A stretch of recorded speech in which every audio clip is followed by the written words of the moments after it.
How old again were you when you started growing cannabis? 13. What? Say that again? 13 years 13 years old. We are here today with Cap from CMS, who is the #1 brand East Coast. You're out of Rhode Island. Today we're talking about terpene production, hash, how to wash it properly, and how to get the most back. Being a breeder and a creator, we're always looking for the next hottest thing. When we grow cannabis, we're chasing the plant, but really we're chasing the resin.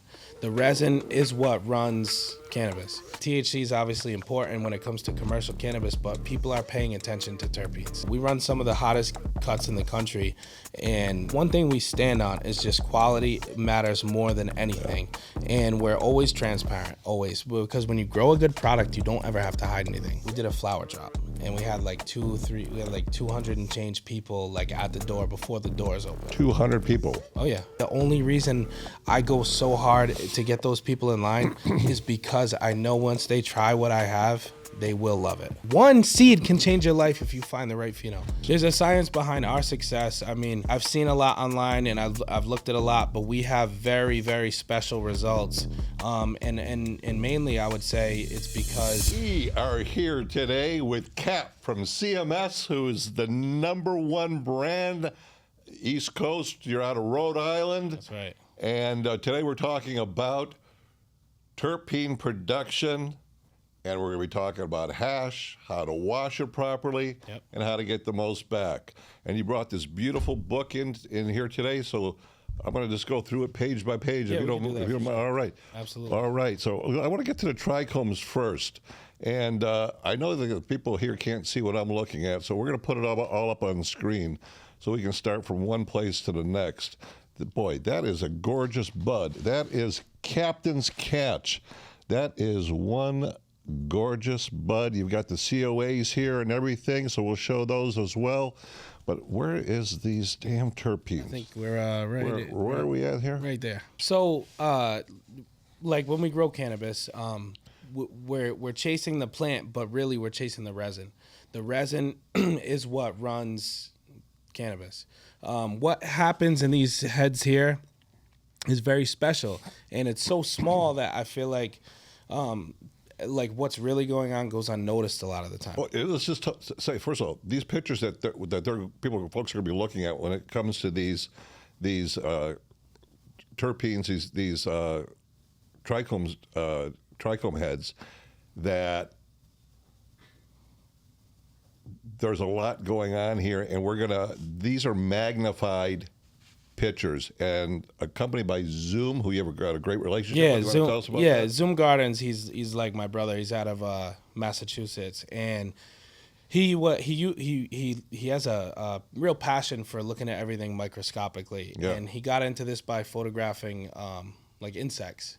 Really? That's how I got started, because, everything at this level, like there's no detail, right? We can't see what's going on. But when you do, and when you can see it, it's all mind-blowing. When you realize, when you look at a bee's, their eyes are just the hair follicles on their bodies. It's like being in a different planet when you see them that close. Yeah, and he has a passion for it. And there's only 3 people who can do it. I guess Surface Area is another one. Yeah, who's the other I think one? Eric Nugshots. And Zoom. So Zoom to me, I don't know the other 2 individuals, but Zoom also has a passion for just plant life and cannabis, and so that kind of is what makes him, in my eyes, so good and probably one of the best that's doing this right now.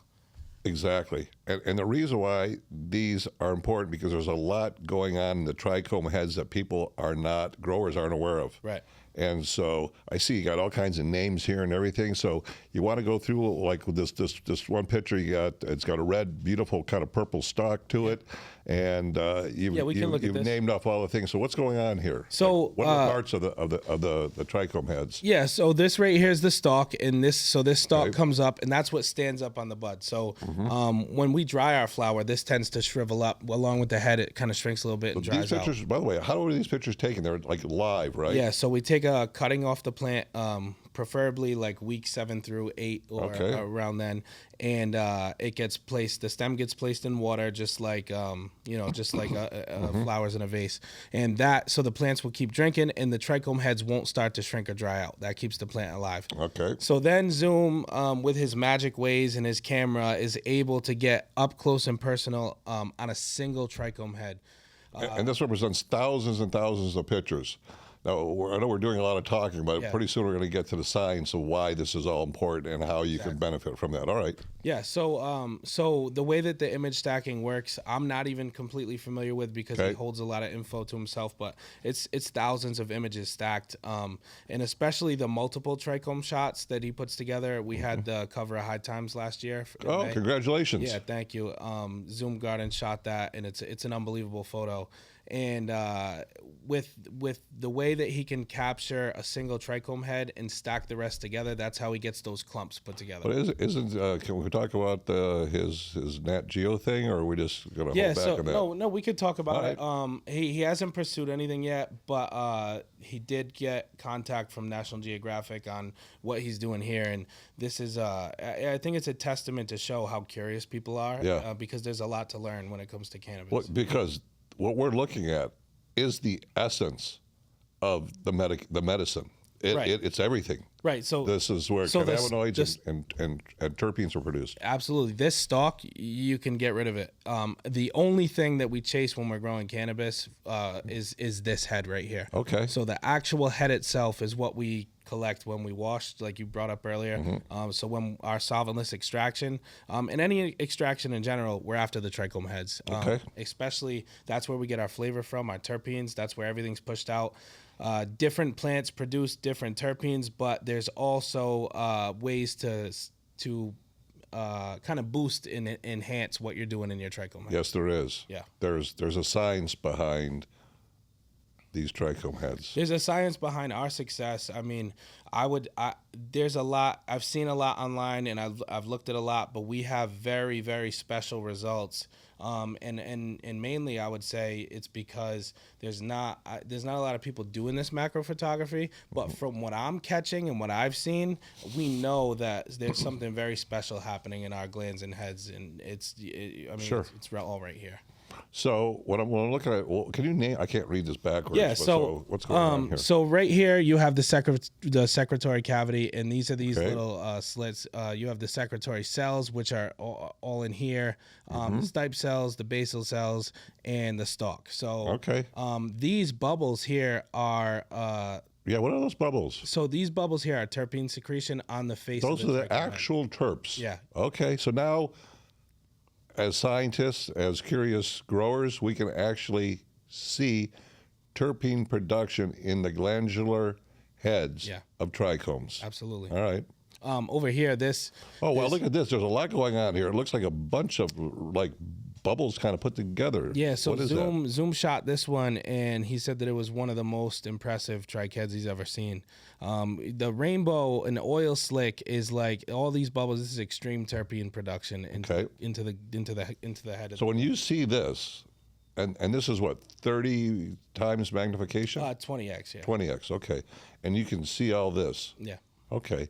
And this gives us a clear indication also of strains that wash. So when we look at trichomes that are CMS advanced nutrients grown, we're seeing something real special go on. Okay. When we're seeing connection to the head, when we find washers, we look for this weaker connection to the head. And we'll go through some other ones where it's more of the trichome head's kind of sitting on the stalk. Right. Heavy.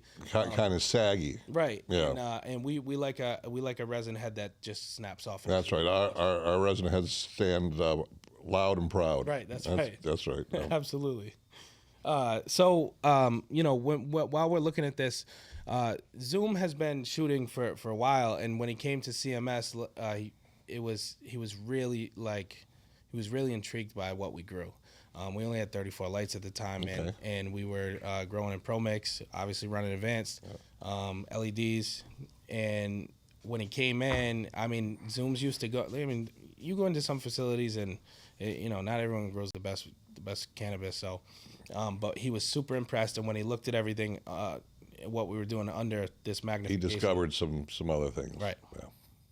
which blew my mind when you showed it to me. Yeah, and it kind of speaks volumes. Like I said this the other day. I've been in a cultivation that's run with advanced nutrients like pretty much for the last 12 years of my life. So. Well, hang on. You're interesting. How old again were you when you started growing cannabis? 13. What? Say that again? 13 years 13 old. years old. Yeah. And wow. Yeah, it's one of those things. Got lucky. One of my friend's parents kind of suggested it. She got us hooked up with the gear, and from then I never put it down. But that, like, when you run this line with and you get, and it's, my point is, when I went to Maine a few weeks ago, for the first time I like realized what it was like to walk in my own grow room.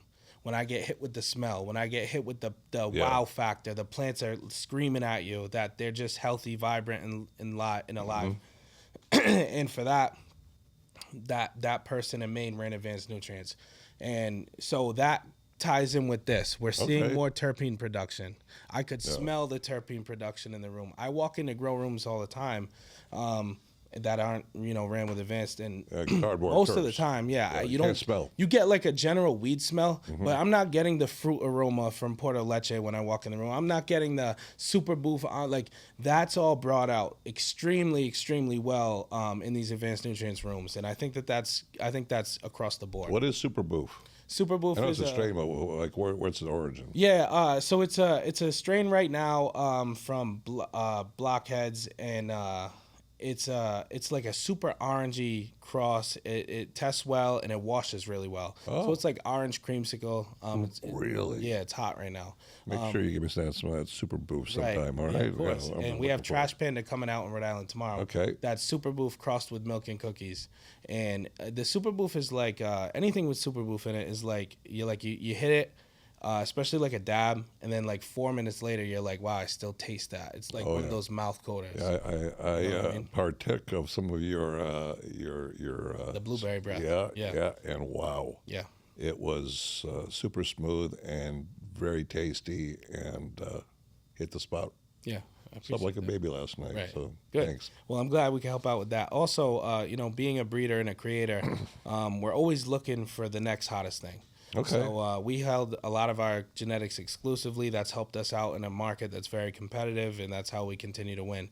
And I think that when we started really pumping this stuff and looking at it at this level, we just saw some similarities like between strains that I've done some research on personally to see a little bit of a difference in other cultivations, trichome heads, and everything like that. So when we look here, we have this. We have beautiful terpene production being pushed out into the trichome head. So if we turn the page here, okay. So wow, what a there's a big difference between these two trichome heads. So what the hell is going on here? And explain it all. So over here we have Captain's Catch. This is a strain made by us, and this obviously is just. And so this is Captain's Catch, which we have the COAs for, and we'll show this. Yeah. Okay, great. Yeah, and we're working on a study right now. But we'll get to that in a minute. This Captain's Catch here was photographed by Zoom, and this was, you can see what's going on here. We can see it. Oh, yeah, look at that production of those and terps. like, one thing that's happening in the cannabis world is, like, THC is obviously important when it comes to commercial cannabis, but people are paying attention to terpenes. Yes, they are. And people are learning more about how terpenes and certain cannabinoids interact with each other and interact with your body. So the way that terpenes do that, it does things differently in a bunch of different strains, and we're trying to learn more and figure out why. But people, like, I did a bud tender training in Rhode Island the other day, and most of the bud tenders were asking for like info on terpene, and that wasn't a thing 5 years ago. Yeah, like for where I'm from at least. Sure. And just to show that the customer is asking those questions now. That makes all educated consumers. Absolutely, and that makes this extremely important. So the way I like to describe terpenes and cannabinoids, I always think of a big 747 jet. Yeah. And those big, beautiful 4 Rolls-Royce engines. Those are the cannabinoids. Right. And the flight control system in that 747 is the terpenes, which will guide you to whatever outcome that you're looking for. Absolutely. Yeah.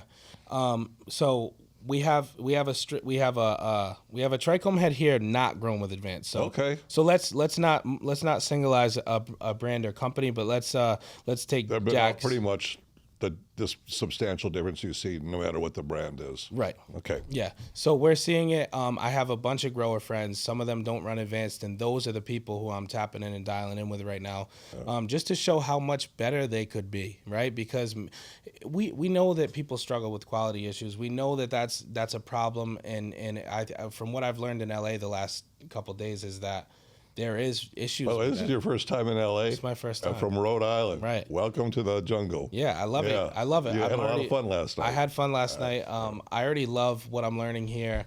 The culture is amazing. It's so much different than where I'm from. We're years behind. Really? Yeah. Oh yeah. 100%. But I think that welcome to the future. I love it. I love it. This place, the advanced, the whole thing's crazy. Like I said, I've been watching Mike since I was young.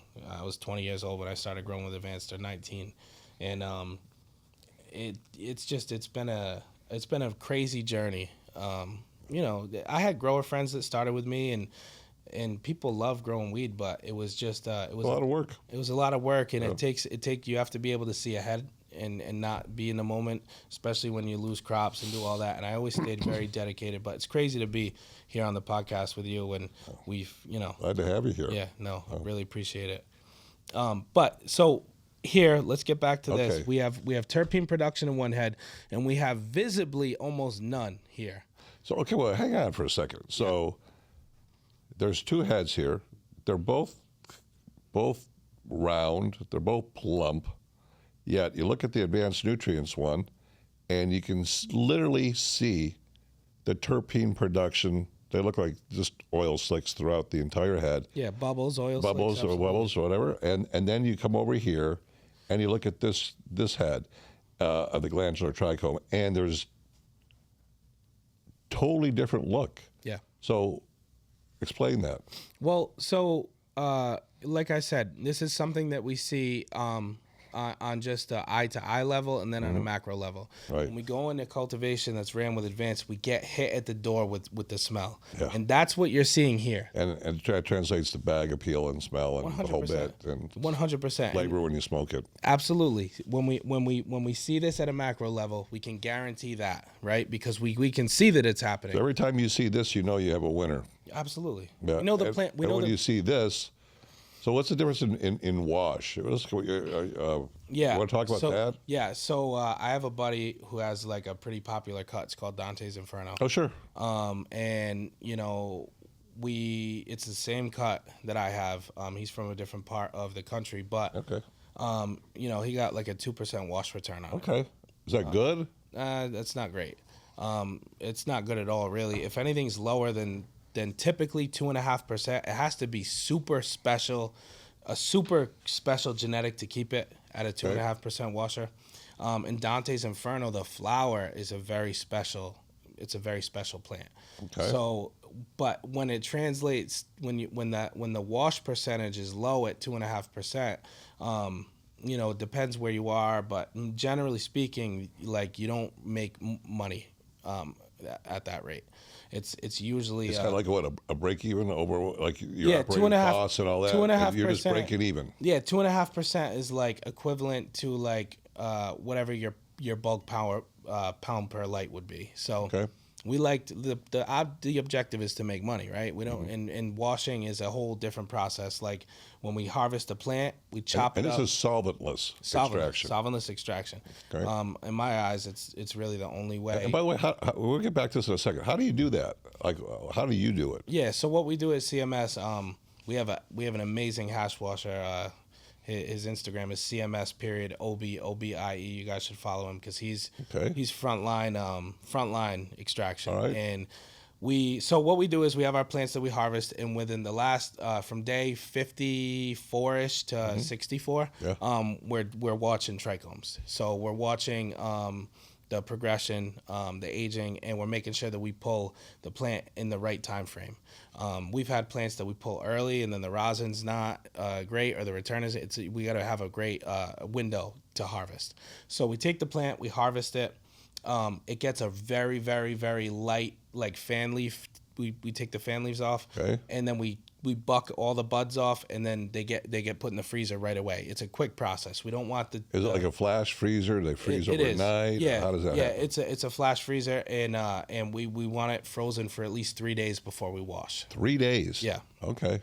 Sometimes the plant, and this happens with like mulch and other material, like when the plant material is, as it breaks down, it can almost like heat up a little bit. Oh, it does heat up. Yeah. Well, we used to harvest outdoors, and we used to put the plants in a big tarpon. We'd roll them up like a big giant burrito, and then tie them off with ropes.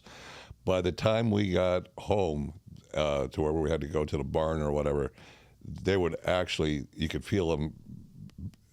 Heat was building. They were. We knew they were deteriorating and affecting the quality of the plant. Right. You're right. Absolutely. So when we that has to be a quick process because we want to preserve the terpenes in the trichome heads like the best that we can. So it's a fast process. We're moving swiftly. Our trim department's moving swiftly, and it's a very light trim. All the fan leaves get taken off, but anything with trichome production, any sugar leaves or anything stays on.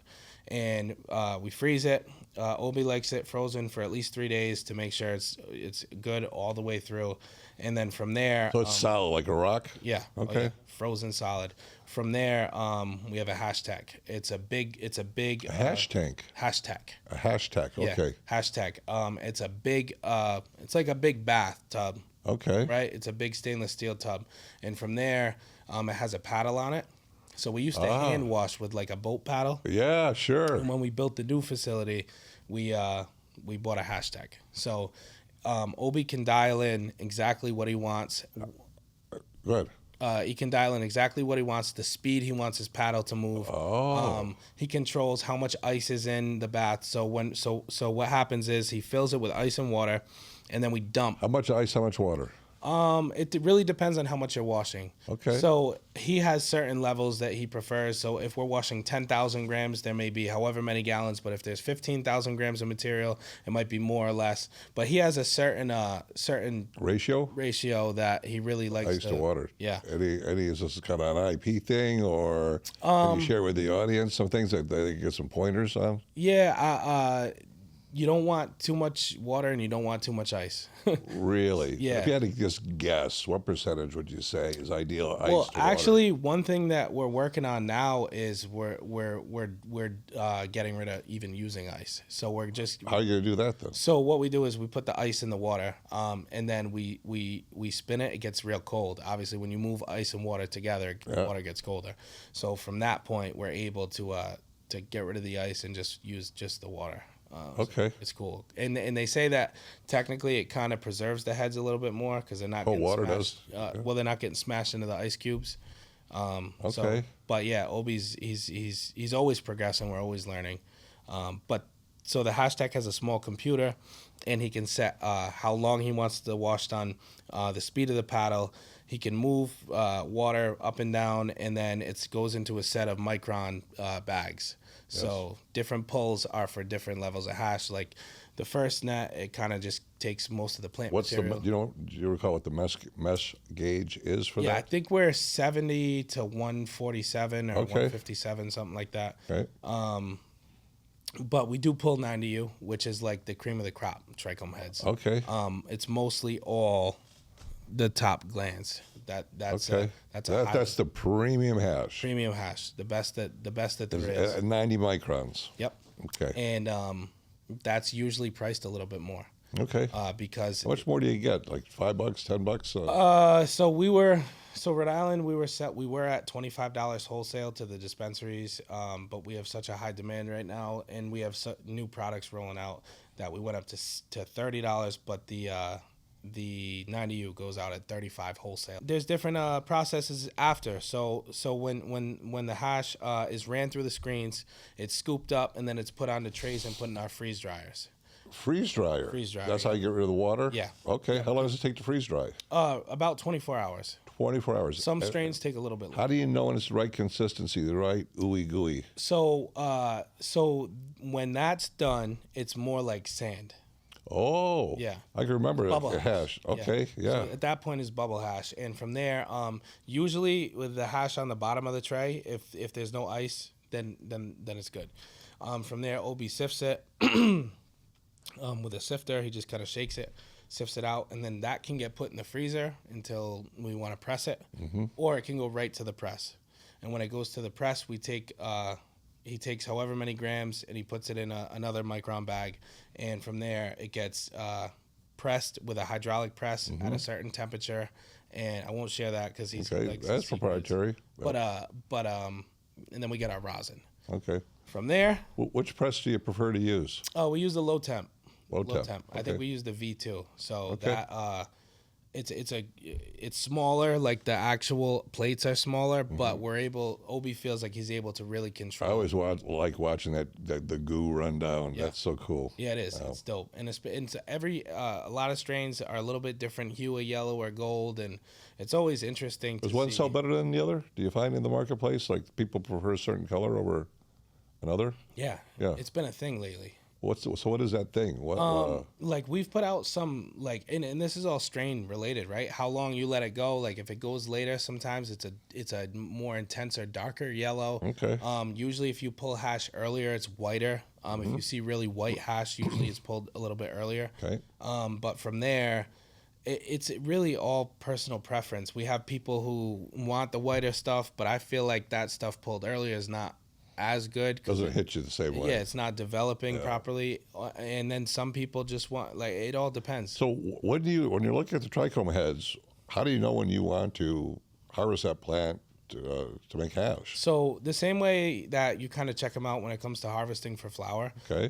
We look for cloudy and amber trichomes, but Yeah. we just don't want too many amber because that does darken the hash a little bit. But lately we've been pulling now around a little bit later, like around day 60, 58 to 60. Okay. And we're seeing a little bit higher THC results. We're seeing great wash returns. And so that's where we're at. What are your wash returns? If the average person is getting around, you said 2% washed? That would be like a pretty bad wash. I would say an average wash is like 3 to 4% for most people. 3 to 4%. Yeah. What do you pull? We've seen stuff come in just under 7. We've seen What? Yeah, oh yeah. 7? Yeah, we've seen stuff come in just under 7%. We've had stuff. We're consistently in the 5s and 6s. So it's Well, let's talk about, that's a lot of extra cash for people. So that translates to, if you're pulling a 2 and now you're pulling a 6 per pound, you're making 3 times as much money. yeah. That's huge. Yeah, 6% is 7. All because of these trichome heads. Yeah. Yeah, and so actually back to the Dante's Inferno. Sure. I think he had a 1.8% return, and he was running. He wasn't running advanced, and we ran the same cut, and we had, I think it was a 4.7% returon. So you had 4.7 to his 1.8. Right. That's enormous. Yeah, and also 250% more cash. Yeah, 1.8 is pretty much a loss. Yeah. So that wouldn't be. We wouldn't ever want to do that. But the ironic part is that same cut, probably the same medium, cocoa versus cocoa, and we're running advanced through our plants, and from that we're seeing engorged trichome heads, we're seeing maximum terpene production, and we're also seeing consistent. This is the most important part for commercial cultivators: consistent THC percentages and consistent terpene. And you've got the COAs to show that. I do. Okay, great. Yeah, absolutely. And it's not just our genetics either. We run some of the hottest cuts in the country, and we're always stable. We push high terpene percentages. We have stuff that tests at 4% terps, 4.5%, 5% terps for flower, which is very high. Which is very high. Yeah. Yeah. And our rosin, like, it speaks for itself. We have an amazing Solventless program, and a lot of that, there's a lot of people that grow the same stuff, but we just have, it's easier when you yield more with great quality. You're always going to win every time. So whatever formulation do you use different formulation for, let's say, when you're growing flower or when you're growing for hash? No. Same Formula. So what are the things, do you mind sharing with the audience your My regimen? Yeah. Yeah, so I run the Sensi basis. So for bloom. I want to put it on a sheet and put it out there for the world to see. Yeah. You don't care? No. Great. Yeah. Okay. No, there's no secrets there. Okay. I think that one of the easiest thing with advanced, with what I've learned in my last 10 years using it, is that you get your recommended recipes, right? And they're always good. Yeah, but they, yeah, You can always dial them in because have to everyone's facilities are different. So there's always a great baseline. But when you get with a guy like me, Shane, or Clovis, and we can really tune in exactly where you're lacking and missing, that's what we're here for, you know? Yeah. And so what I will say is that when things are all ran together properly and your input is high quality, your output's always high quality. Yeah. Every time. You have to have your environment right. You have to have the right cultivators. There's a lot that goes into it. Yeah, but there's things that too, like let's take flawless finish for example. Sure. Right? I knew someone using advanced, and they weren't running flawless finish, and they were just flushing with water at the end. Huge difference. Right, because when you flush with water, your cell walls aren't strong enough to fight off botrytis and any other issues that happen late in harvest. When we introduced flawless finish, those issues went away. Yeah. Because it's a small EC level, small nutrient amount that boosts the plants at the end and keeps them just strong enough for all that to go away. And there's something else going on in there too, and that is, I don't know if when humans take chelation therapy, Yep. they actually put raw chelates into your blood, and it grabs all the heavy metals and pulls them out. We do the same thing. We have free flowing chelates in there that grab on to all the heavy metals and stuff and yank it out of that plant. So it's more flavorful. I mean, this line has been bulletproof since I started running it. It's never changed. Nothing's ever. Every time if I'm feeding advanced, I know that the outcome is going to be exactly what I need to get people at the door, get people lined up. We rely on people being hyped about our product. Yeah. So as long as we're feeding advanced, we know that everything else will fall into place every time. Thank you for that. Yeah. Yeah. It's dope. It is. So. And with that, let's go back to this too, Mike. Okay. Our product shots, these are unbelievable. Gorgeous. And this is all, this is a matter of all of these, right? All these together create a more vibrant product shot. Because the trichomes are bigger, they're better, and these are all over the internet now. But this stuff here, there's no special. We don't. I think a lot of people think that we have we're hiding something from how we feed, or you know what I mean. But we can put our exact recipe out and help people grow just like this. And when the products going out the door look like this, the consumers get excited. People, and then the THC and so we'll show the bud shot. We're going to show the COA. Every single thing. Keep going. Yeah, You're doing great. This. So, like I said, commercial cultivators, we're all fighting something, and that's that cannabis is being more and more. It's more available, right? And consumers are getting educated, and they know the difference between junk and not junk. Correct. Yeah. So one thing that we always one thing we stand on is just quality matters more than anything. Yeah. And we're always transparent, always. Because when you grow a good product, you don't ever have to hide anything. That's correct. And a lot of cultivations, a lot of growers they have a problem. They have a lot of problems. We show our facility head to toe. We show our healthy plants. We show our healthy clones. We show everything. And you actually bring other cultivators and other people into your facilities and educate them. Absolutely. Yeah. Yeah, once really cool. When we started working with Advanced, I reached out to a couple people on the team, and I was like, hey, if anyone ever has any questions or you guys want to come and check things, my doors are always open.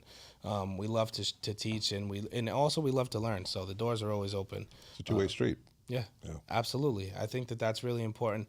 There's a lot that goes on with this that people don't necessarily know. There's a lot. I see messages all the time where people are. It's even just about a single product. Oh, when should I introduce Bud Candy Cap? When should I do this one? And I try to answer everybody because I used to have those questions too. I'm always amazed at how growers use advanced nutrients. They use them in ways that we didn't even think about when we were putting the line together. Yeah. Yeah, it's you have your people who run the full lines, right? Mm-hmm. Who run the full advanced line. And then you have the people who don't run the bases, but they have to run the additives. Yeah. And that's way more common than not. Yeah. So some people can't commit to the bases for whatever reason. The cultivator series would probably change a lot of things for people. But you notice that at the end of the day, they have to run your additives, and that's a must for us. It's a no-brainer. It's been the push behind our yield and quality. When you put the two together, it's magic. Yeah. And you're getting the full, I call it the full pull, the full, like everything that we can do for you. It's because our products are made to work together. We understand how all of them fit together and interlock. Yeah.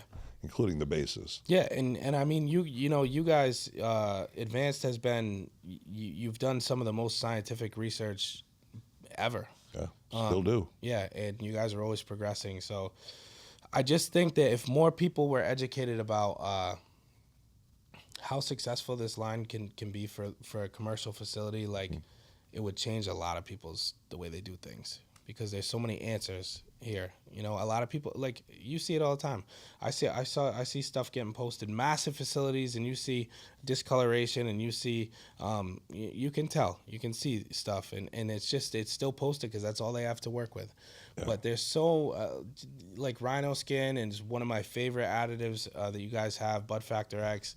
All of those do things that we see, we notice, right? And if we didn't have them, it would be a problem for us.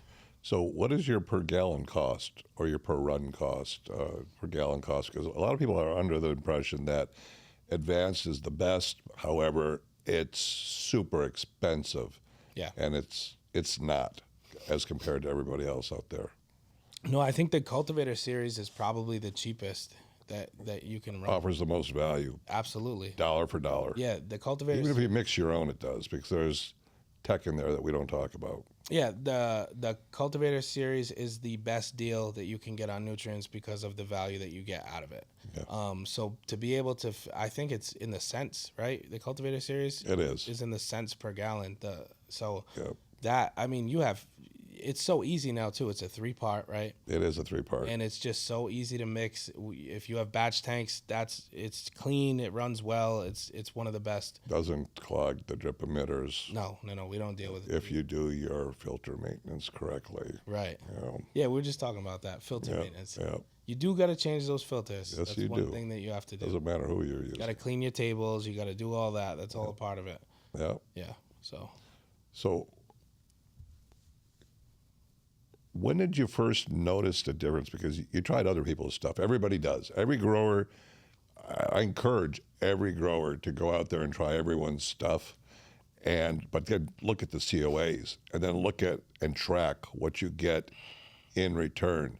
So the cost per gallon is almost irrelevant for what you get in return, because you're getting a huge payback. Yeah, that's one of the things that I Huge never return. understood, like from a cultivation aspect, is like when you look at the cost per gallon, and even though you're neck and neck with anybody else, or cheaper, actually, better value for the money that they're paying, the opposite end, where it matters, where you're talking about pulling down a product that you actually have to sell and produce money from, and it's less than what it could be, that's what I wish every CEO of every major MSO understood the plant and actually knew what was going on at the cultivation level. Because if they did, they would understand, they wouldn't look at the inputs as a line item, but rather as an investment to the harvest that you're going to get. Because what you get at the harvest is so much more than what you're putting in. Even if it were to be 10 cents a gallon more, what you're getting at the end is substantially different than if you use anyone else's product. It just is. Yeah, we're the best in the world at what we do, and I know I don't want to sound egotistical and conceited, but put my heart and soul into this company, and so does a lot of other people. Yeah. And we care about what the growers grow. Absolutely. Yeah. Yeah, and one of the things, like, so when we came into the recreational market, right? We did a flower drop, and we had like 200 and change people like at the door before the doors open. 200 people. Oh yeah. Waiting for you to drop because they understood how good your products are. Absolutely. And then we did it again, and then we did it again, and then we did it again, and then we did it It's again. a great feeling, isn't it? Yeah, and like some of the time, like sometimes it was the same strains. It wasn't like we were introducing 10 new strains. It was blueberry. It wasn't a new drop. It's just yeah, it's available again. right. And it would still be available. That's the thing, is it would still, so the drops would happen. They'd come camp out, and because they wanted to be the first ones with it. They knew that they could get it the next day, but they wanted to be the first ones with it. Yeah. So that was like, Became a status symbol. right. And when they're chasing that, like we hear a lot of people talk about like just how much more terpy our weed is, and like it's a whole thing. And we truly believe that, you know, we obviously have a great genetic lineup, but the what we put into these plants like has carried us from, it's made me special from the beginning. Yeah. When I was growing, I got a job at the grow store when I was like 20, just to get a deal on advanced nutrients. I wanted to get it cheaper because I couldn't really afford it. So Thank you. yeah, hell yeah, it was dope. It was so easy to use. I remember not really knowing that much, and you know, the information on growing has like become a lot more available in these last, you know, years. But then, I mean, some stuff was out there, but I was in a state where it wasn't legal. It was barely medical, so it was just, you know, there wasn't a ton of information. But being able to work at the grow store and get a discount on the nutrients so that I could use them, and I only used A and B for veg and bloom. Well, it was like Sensi, A and B. Sensi A and B. Yeah. Just for veg and bloom, and I was still hitting my pound per light marks under HPSs, and people, even then I couldn't keep anything. Everything was always. So what are you hitting per light now? It really depends. It sure depends on the strain. 3-tier facility. Okay. So the levels interact environments. Yeah, so let's explain that, because some people don't understand that they yield differently if you don't have your ventilation right. Yeah, so it's all about airflow. Yeah. In these 3-tier facilities, and I think that there's actually multiple facilities with higher tier systems, but we're 3-tier, and no matter what you do, no matter how much air you move, it's always a little bit less humid up top, and that changes things. It changes a lot in the plants, but we average anywhere from 2.5 to 3 pounds of light, and that's in. I only have 5 feet between my bench and my light. That's it. That's it. So I have to yield 2.5 to 3 pounds of light in that 5 feet. Wow. And we're able to do that consistently. And we're also number one before anything is its quality.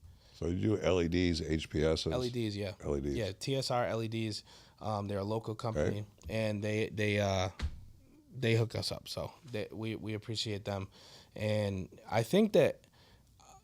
Another thing is, like, some people don't realize how LEDs interact with the nutrients that you feed. That's correct. And that's like a huge learning curve for a lot of people. And when you can dial that in, these plants are so special. You can do so much. You can drive these things.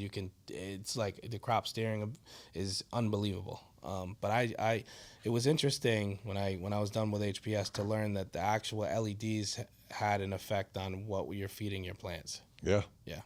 So what was the biggest shift that you had to make between HPS and LED? It was hard. I used to use this purple spectrum for LED, and it was a little bit more. It produced a little bit more resin than the white light. But I would say that the biggest difference is that HPS quality is always special. I don't know what it is. It's like, it's just more. I don't know if it's more like sun imitating, or more like sunlight, but that HPS light quality is just it's just something that's just special. But the LEDs are great. How you can change the light intensity is dope. We can go down to almost nothing or up to 100% with a click of a button. Everything's different now. Are you working on any under canopy lighting? Are you looking at that? That's the next big wave that's coming. Yeah, so I had the guys at Faven reach out to me. Faven, yes. Yeah, they're all over that. Yeah, they just reached out to me. They're hooking us up with some lights. Very cool. To try out. So I can't wait I've heard phenomenal things about under canopy lighting right now. You can actually turn down the LEDs. You don't use any more wattage. You actually just adjust it down, and then you have the under canopy lighting. Yeah, I can't Makes sense. I can't wait to experiment with that, because that especially is huge for hash production. Like that, when you're under canopy, flowers are getting more and they're developing better. It's just more. So you made a comment about HPS, and HPS grows better.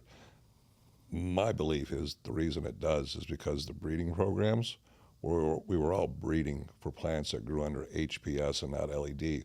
You'll see a new future wave where people will be breeding plants specifically for LED, and they'll do better than HPS. I do agree with that 100%. Even, and that's the same thing. Like it goes back to if you take a clone in your facility and it goes to wherever, that plant is going to have some sort of holdup because of the change in environment. Oh yeah.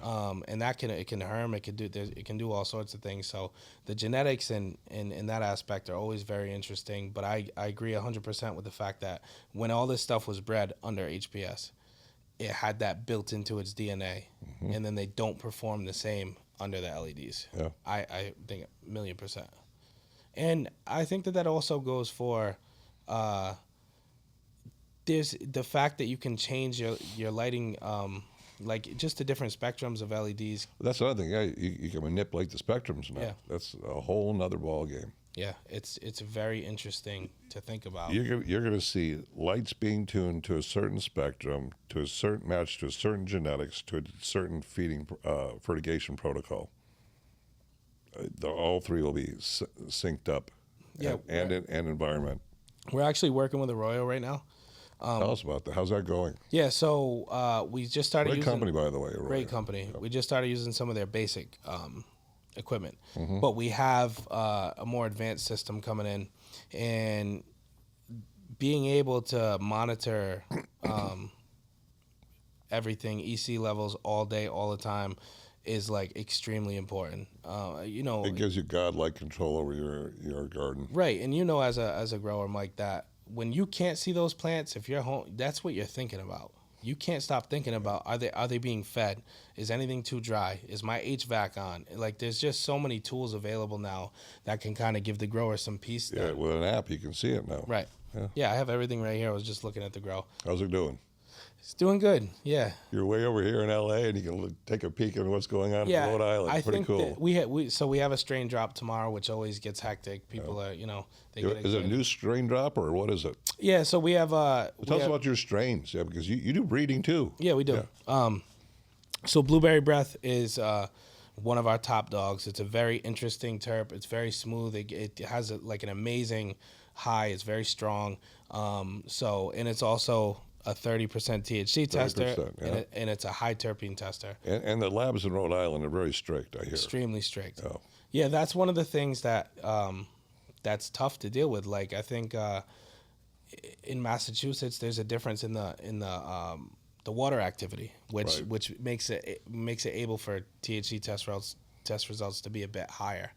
But for Rhode Island, it is what it is. But we still hit our 30s, which even though it's harder. So if this was in Massachusetts, probably a 32, 33. 35, 35, really? Yeah, That big of a, by the way, how they calibrate the machines and how they do it, they can turn up or down the THC level when they're testing it. I know. It's very... We need to standardize this thing. Right, and how do we do that? I don't know. It's one of those things that, like... And even I take a bud from this batch. This is something I'll never understand. I take a bud from this batch. And it's 30%, and then they take another one from the batch, and it's 27%. And then they take it, and then you have to work with whatever they give you. That's why I brought test results from different times of the year, multiples, to show that the stability is there. In the general scheme of things. So in the long run, we're still hitting our 20. This one's 29 blueberry. This one's 29.94, and this one's 30.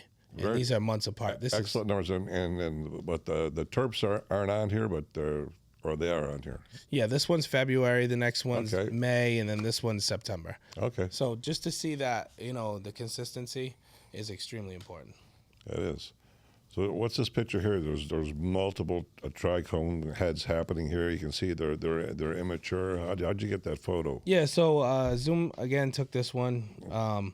We have some stalks here, and the interesting part is that this single stalk and this trichome head was the only thing that he was shooting. This one he did separately, this one he did separately, and then they add them all in together. Really? So this is we can see terpene production going crazy, very young in the plant's life. Have you ever put one underneath a microscope and looked at the trichome head when it's fresh harvested and see what you can see? Yeah, I actually There's a cool video on Zoom's page. Maybe we can have Isaiah put it on the screen here. Yeah, Isaiah, put that Zoom video on up. What does it show? It's a video of Zoom popping a trichome head with a needle. What? Yeah, it's cool. I'll show it to you actually while we sit here so that they'll know what you're looking at. But this video got like 300,000 views. Wow. Because it was Good for him. Yeah, I gotta show it to you though. Zoom Gardens here. Oh, That's right. Right. Hello, Zoom Gardens here. This gland was ruptured by a needle, tearing the cuticle, allowing resin to escape the membrane. Oh, yeah. The gland may also rupture from internal pressure or external forces. Light refraction changes the perceived color, making it look opaque or clear, depending on viewing angle. As the resin escapes the gland, it is suspended by lateral retention, Yeah. making the fresh resin appear to be glands themselves. Very cool. It's unbelievable. That needle looks huge. It's a tiny little tip. Huh? Yeah. Yeah. Yeah, and actually, while we're here, because we did talk about this earlier, these are some of the The bug photos. Yeah. So that's a spider, under the same magnification that you're looking at this trichome head with. Wow. Yeah. It's amazing what insects are actually very beautiful when you get them up close. And I think that's this is a perfect example of why not. Just stand in my garden. Right. I think this is a perfect example of why Nat Geo's talking to Zoom because the quality of those photos are incredible. Yeah. When you go back to those the competitors' heads, oh wow, what is that? That's like a spider. It's a spider. Yeah. Wow, look at how many eyes it has. It's unbelievable. It is. But the trichome heads, I want to go back to that. That's day and night difference, and you see that with every strain.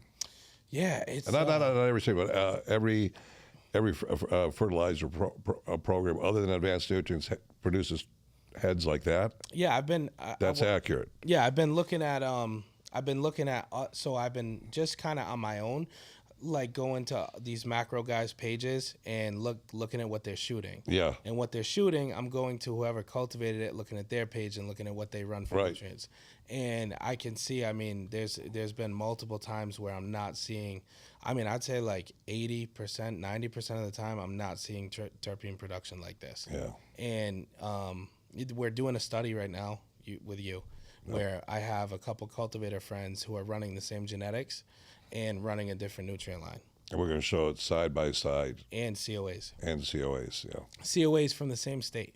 So it's not going to be a California COA. Same lab, same everything. Same lab, you got to keep all the variables the same as possible. Yeah, and I think that with that being said, it doesn't matter what we say here. But it comes out in the wash. Like when you do your hash wash, it's day and night difference between what you're making. And that goes back to the Dante's Inferno, 1.8% grown with another, and then 4.6% grown. That's a massive difference. Yeah. And when we can put it, here's the thing: it doesn't matter what we say here. When we can put it on a COA, and you can look at the results. Well, what's amazing is when you showed them to me, right, was you can actually look into the trichome head, and see what we're talking about. Right. And there's an old seeing is believing. Yeah. And I think that it's so cool that we can actually now show the actual difference. Yeah, I think that I mean, this here, I mean, this is just sick. I don't think look at that. I don't think you could go on anywhere right now and see anything like this. I mean, I just don't. No, I've been looking around. You're going to see that instead. You're going to see a lot of this. Yeah. This is like a trend, but this is what everyone should be. And this is the picture, just so Isaiah knows, that this is the picture where there's one trichome head on each picture. And when you open it up, it's side by side. And definitely show this side by side because this tells the whole story. Right. And I didn't even know that you could do this till you pointed it out. So thank you for that. Yeah, Thank you. That's another important piece is that this is brand new. We just started discussing this and looking into this, and I just had a feeling, like I said, when I went to Maine and I went in that grow and it punched me in the face, I guarantee you saw this. Yeah. Guaranteed. And that's what made it click in my head. I remember when you showed it to our sales team, there was just gasps. They were like, oh my God.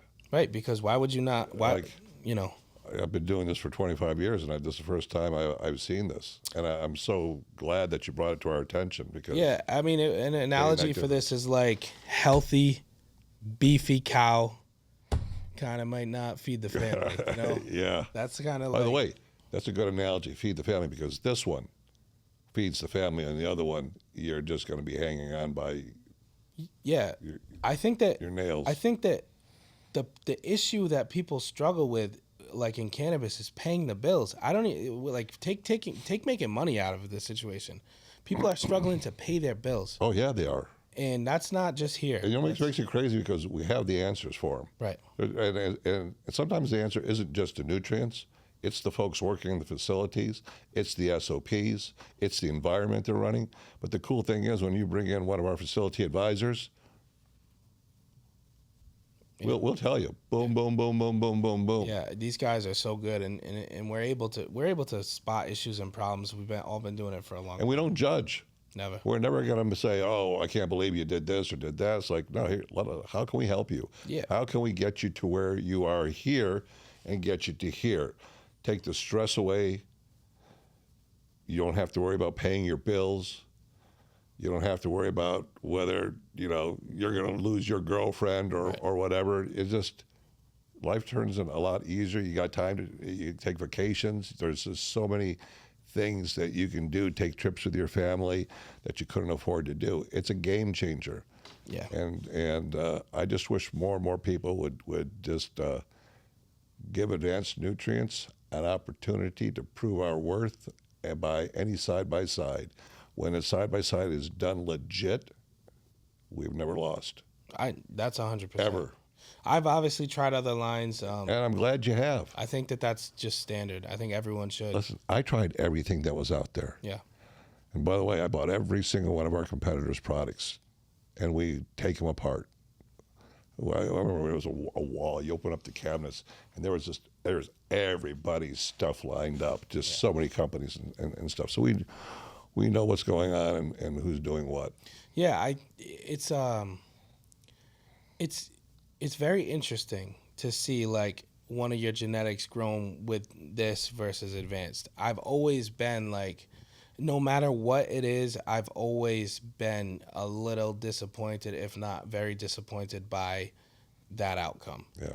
I have these strains that I've created, bred. I love them. This is a passion for me, and to see something not being produced at its max potential is like, it's depressing. We work so hard and with so many months put in to grow these plants. You do. You know. Everybody works hard to grow. Everyone's doing this, and then you end up with a product that's less than stellar. What I always find really fascinating is most all of the facilities we go into and we talk to cultivators, they go, oh yeah, I use Advanced Nutrients at my house to grow in my garden. Right. But I can't get Boss Man here to Happens all the try time. it. And they because they hear hearsay in the marketplace that's not accurate information. Oh, it's too expensive. No, it's not. No. You're losing your ass if you're not using Advanced Nutrients. Bottom line. Yeah. I don't care how many PhDs you have, how many agronomists you have working for you. No. Dr. Elsa Holy, love the guy, University of Mississippi. He had his agronomy department put together a cannabis nutrient. Then he heard about Advanced Nutrients. He gave us a try. We increased his CBD levels by 55%, THC by 41%. I mean, one of our competitors over at Cookies, we increased their THC by 46% over their competitor. It's unbelievable. Yeah. I can only imagine what that does for them on the backside of things. Seed production, Yep. 29% increase. Biomass, 21% increase. Seed production. Seed production, 29%. that's- Get healthier seeds. I was actually going to bring that up. Okay. Is when I was doing one of my first breeding projects, Sure. I was like, I'm not going to run advanced because I'll just go get something that costs me nothing. Go buy some ag fertilizer. Right. Yeah, why not? And then I did a breeding project, my next one with advanced, and it was the same scales. I got so much more. Yeah. It's unbelievable. And the seeds are darker. They're healthier looking. yeah. They got Fuller. more deeper tiger striping in there. Which is extremely important. And so, you run into these MSOs and say, well, we've heard this even here locally, like, oh, no, I got an agronomist, I'm all good. Okay, that's fine. But the agronomist has been doing this for 25 years and hasn't had a cadre of scientists behind them and spend tens of millions of dollars on research. Right. I mean, Tens and tens and tens of millions. and when you're trying to let's call it trying to make it, right? When you're a grower and you're trying to present that wow factor, it's achievable and it's reachable, but you the input, it has to be on point. And the one thing that you cannot skimp out on is feeding these plants what they need. And with this, with the difference in seed production, I've learned that there's always more on the back end when you spend correctly on the front end. Absolutely. Yeah. Yeah. There's always that battle, right? And you get caught in that circle as a cultivator of spending cheap and then yielding cheap. It just becomes a vicious cycle of your inputs low and then your quality and outputs It's a road low. to putting yourself out of business. It happens all And the these time. folks don't realize these companies that are 1 year old, 3 years old, 5 years old, you're guinea pigs for them. You have no idea. And you're buying stuff that hasn't been tried, true, and tested. Yeah, and I mean, And pretty much everybody's trying to build a brand these days. They are. I met some other guy the other day at an event. He goes, "I'm going to bring out my own nutrient." I said, "I wish you a lot of luck. It's a big pie, and if you bring out a great nutrient, you'll do very well." Yeah. I also understand that this guy has a massive learning curve to go through, and that learning curve, even for a beginner, just to get in the ballpark, not in the game, is 5 years. 5 years. It's a lot. And then how do you develop every phase of that development? How do you optimize every stage of that? And that's where biostimulants and biologicals come in, because we found out that doesn't matter what kind of a base nutrient you are, what kind of salts you're running, that salts have a ceiling. And if you want to take that plant past that, you're going to have to use biostimulants, additives, whatever the hell you want to call it. You're going to have to do that. So, question for you. Yeah. What made you want to get into the nutrient business? Because there was no company out there. They were basically selling repackaged ag salts to people. And I realized, I started experimenting before I even had the science doing the tissue samples. Years before that, I understood that cannabis, because I had nitrogen, I had potassium, I had separate phosphorus, and I realized that the plant was using a lot more potassium and a lot more nitrogen.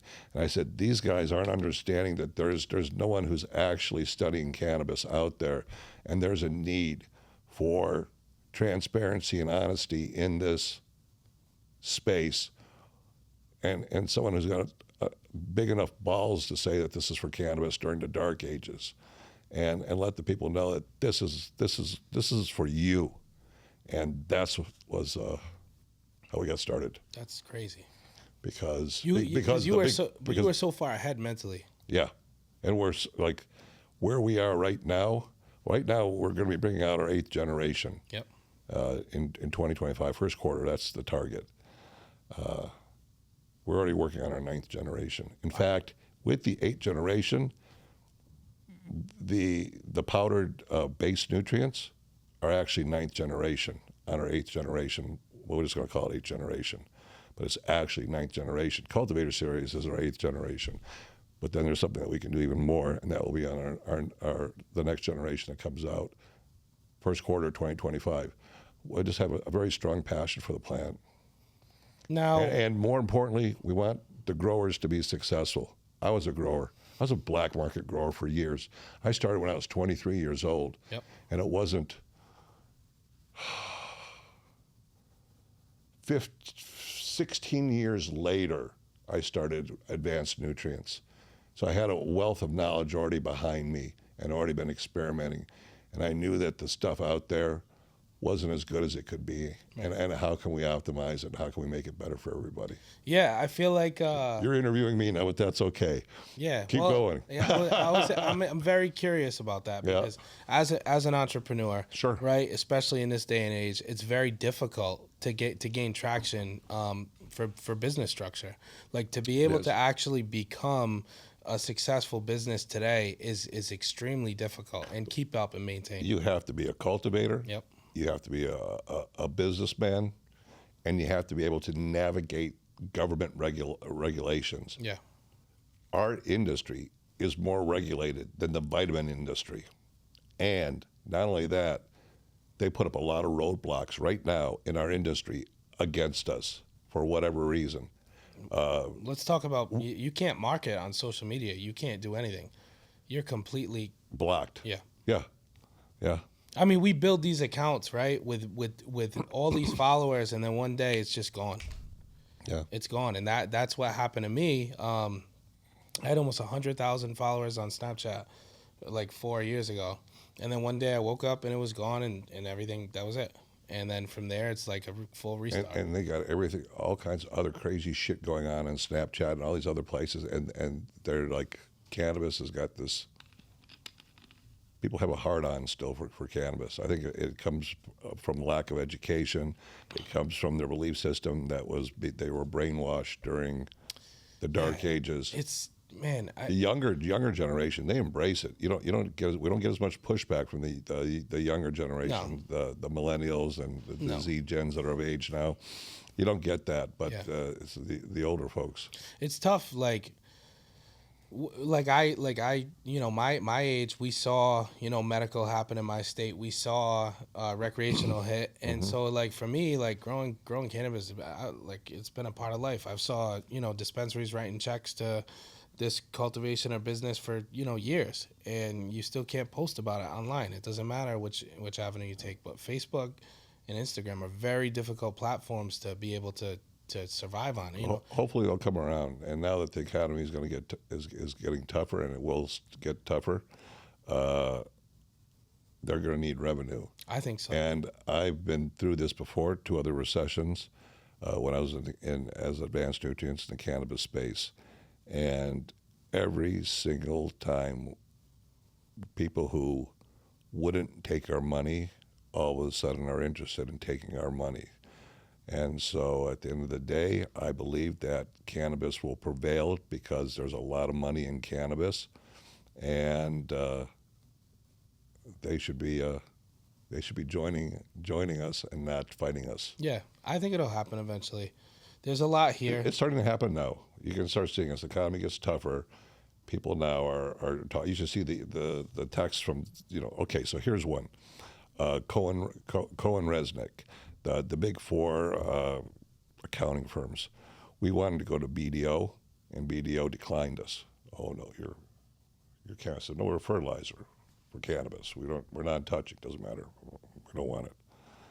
Cohen Resnick took us. Now BDO will take our work. Yeah, well, actually, So it's times are changing.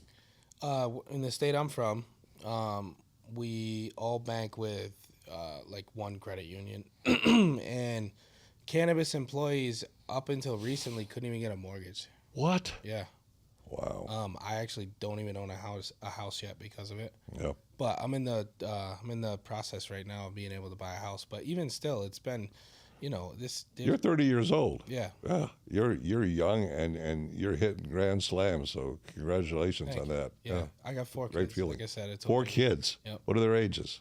9, 6, 4, and just about a year. So 4, 6 in a year. I got 3 You daughters. took a little time off there. I did. My son is obviously having a son's special. Yeah. For a man, it's always special. Oh, your own little road dog, Yep. And then having daughters, obviously, you just want to. They're special too. You want to give them everything. Yeah. And they've been a huge drive of my success, and that's also what helped me kind of transition from that traditional marketplace, was just always, no matter how good you are to people, they're always looking at you a different way. Not Yes, everybody, they are. but a lot of people. Oh yeah. You will, and the more successful you get, the target will get bigger on your back. Right. And you're going to have a lot more shit coming at you that you couldn't believe. You're like, wow. Yeah. But it comes with the turf, and you just have to get used to it. One thing that I get a lot of hate in my state, and By the way, that's called white male. yeah, And I don't look at it. Have your people sanitize that and don't show it to you, because if you look at it long enough, it'll mind fuck you, Right. and it becomes a distraction. And you don't want those distractions. You want to just stay on your path and stay laser focused, because focused energy is what it takes to be successful in anything and everything. And you don't let that shit distract you, because as you become more successful, there'll be more people hating on you. Right. That's how it a goes, fact. right? Yep. Yep. Envy, jealousy, whether it's conscious or subconscious. Yeah, It's I there. try to always I try to block all of it.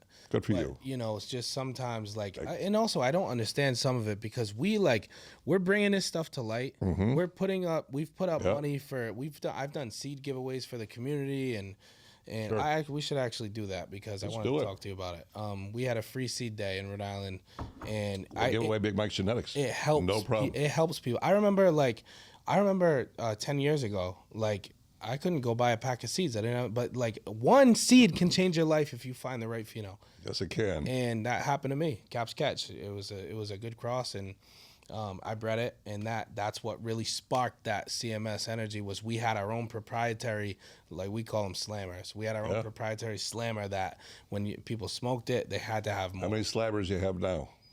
Probably 80, 90. 80 slammers. Yeah. Oh, that's great. Yeah, we try to and they might not be slammers as in just like an all around all star, but in its own category, it might be a slammer. We might be looking for a specific terpene. We might be looking for a sativa cross. We might be looking for something that washes, or we might be looking for something for even we do hydrocarbon extraction where we're from. We can't do it at our facility, but one of the retails does it for us, and we have citrus strains that just come out so good that way. So we have strains for everything.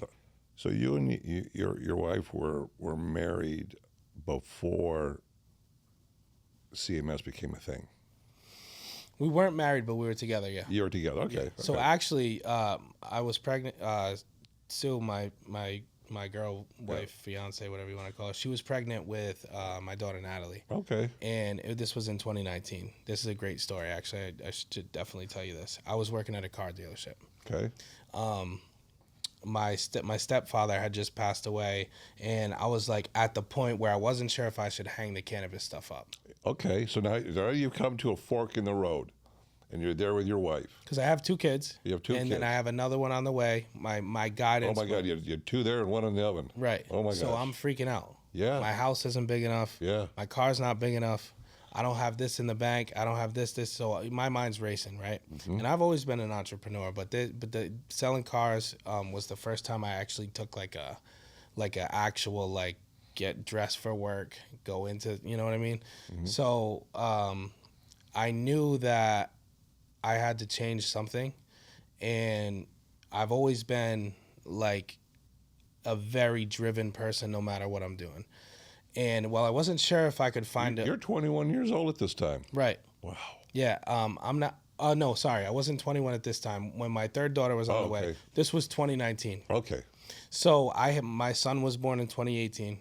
So now this is 2019. My stepfather had just passed away, and I'm looking at the world a little differently. You know, when things happen, shakes you up. Yeah. It's hard boy. to stay in that space, that focus. But I was like, hey, in the beginning of that year, I made a promise to myself that I was done with having partners, because every time I've had a partner in cannabis, besides now with CMS, but before that, any time in the last 12 to 15 years of actually growing, it never went well.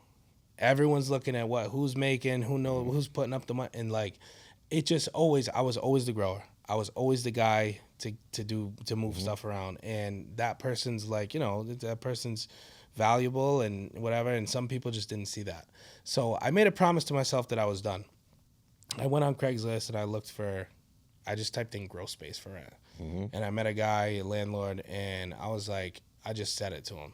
I was like, hey, I don't have money for rent. I need 3 months of no rent, and then I can pay you. And he was like, okay, yeah, and he gave me the keys. So that was a special moment. But that's one of those. That's one of those things. If manifesting and all that. If you really believe that things are possible. But you also asked for it. You weren't 100%. hesitant to ask for what you wanted. I drove 45 minutes, and I just said that if the worst is going to tell me is no, I'll pack up and I'll go look somewhere else. But I will find someone who's going to tell me yeah. But I didn't have any money, so I'm like, hey, I don't have any money. I need 3 months of rent. He's like, all right, yeah, and he gives me the keys. So boom, I have 2 lights at this time. 2. 2. And that was because of an issue that had previously happened where I kind of, one of my spots was no longer one of my spots. So Understood. I only had 2 lights left. Yeah. So in the meantime, I'm like, I have to get to work and I have to go make money. But I can't just work somewhere hourly because then my money's limited that I'm going to make. I need to work in sales, and I had never done anything like this. So I'm like, I need to sell cars. That was, for some reason, that's what came to my head. Sure. Because I knew that if I could sell more cars, I would make more money. I wasn't putting that, $1,000 a week or $500 a week, whatever it would have been. So I take a job selling cars. My first month, I sold the most in the whole dealership. Yeah. And I sold 37 cars my first What? month. Yeah. And Congratulations. You're a machine. I lived at the front door, so I was there all the time. When you sell cars, you're there all the time. I lived at that front door. I greeted every single person like they had an 800 credit score, and I just moved forward that way. And it was I mean, my first month I made like 15 grand selling cars.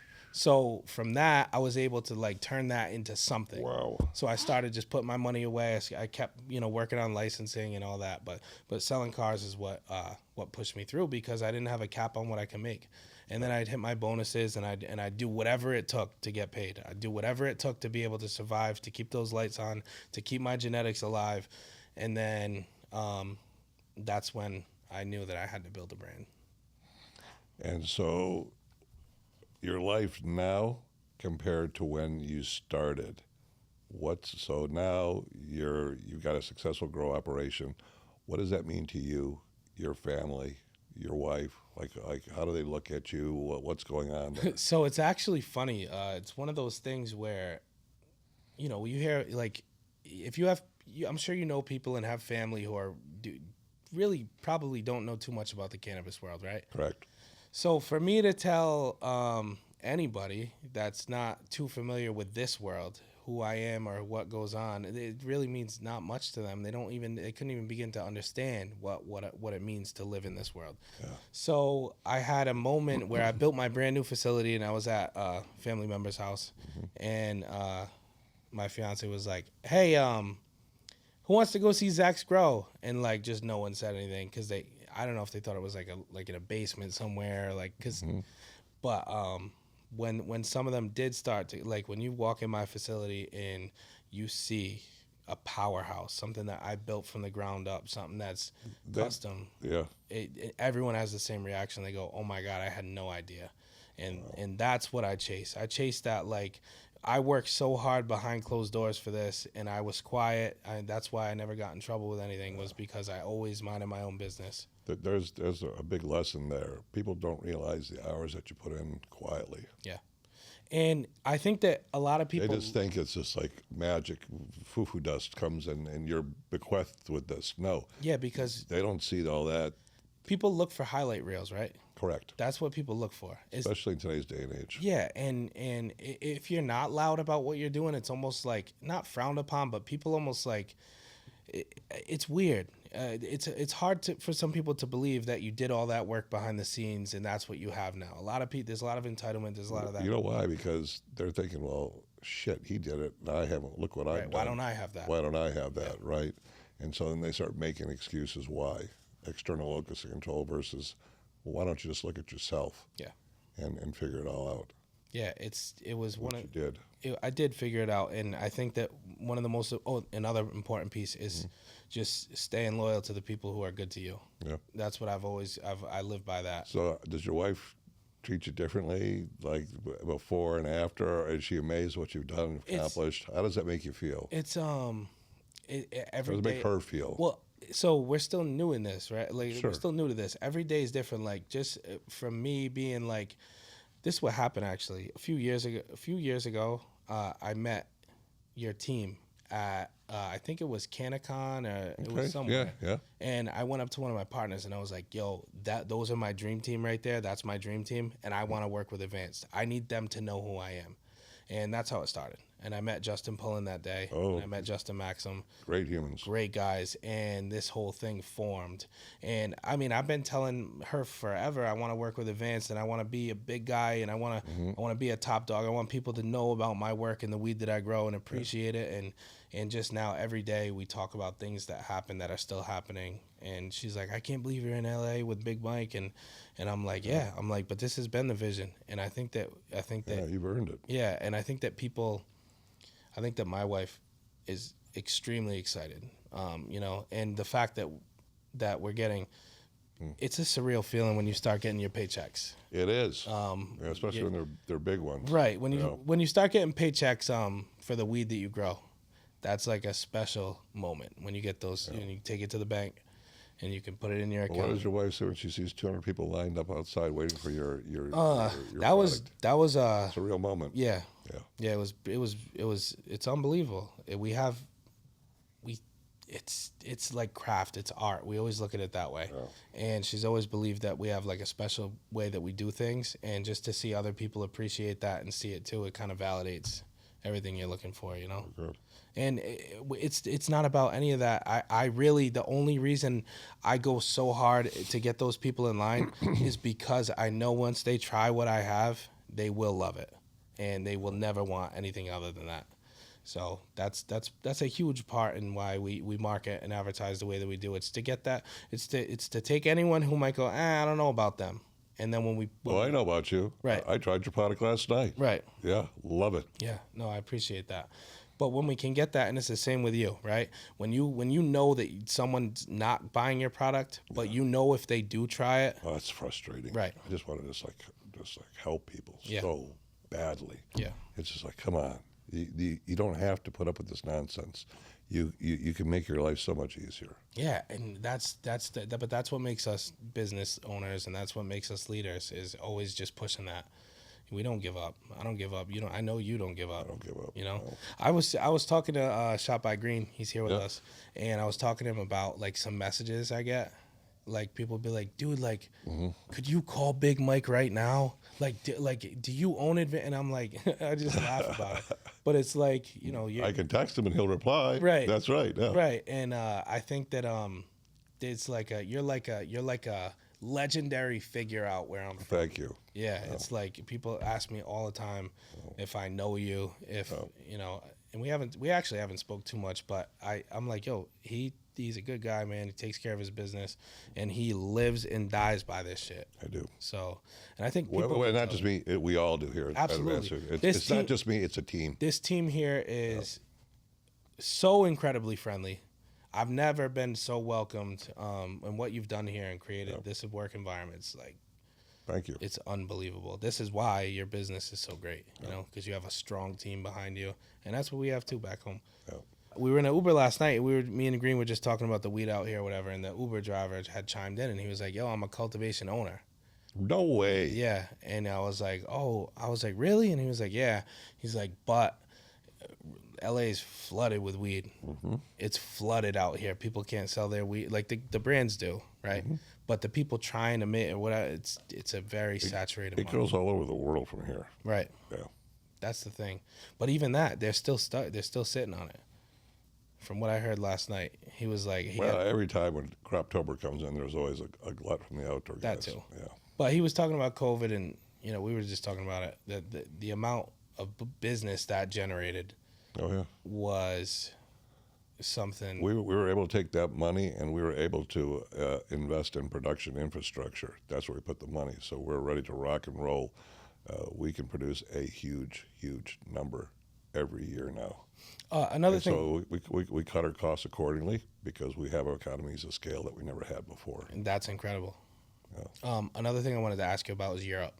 Yeah, sure. Europe's coming online. It is. And they're like 7 to 10 years behind, depending on what we're talking about. But Advanced has fully infiltrated that market. Oh yeah, we've been there for about 14 years. We've been there.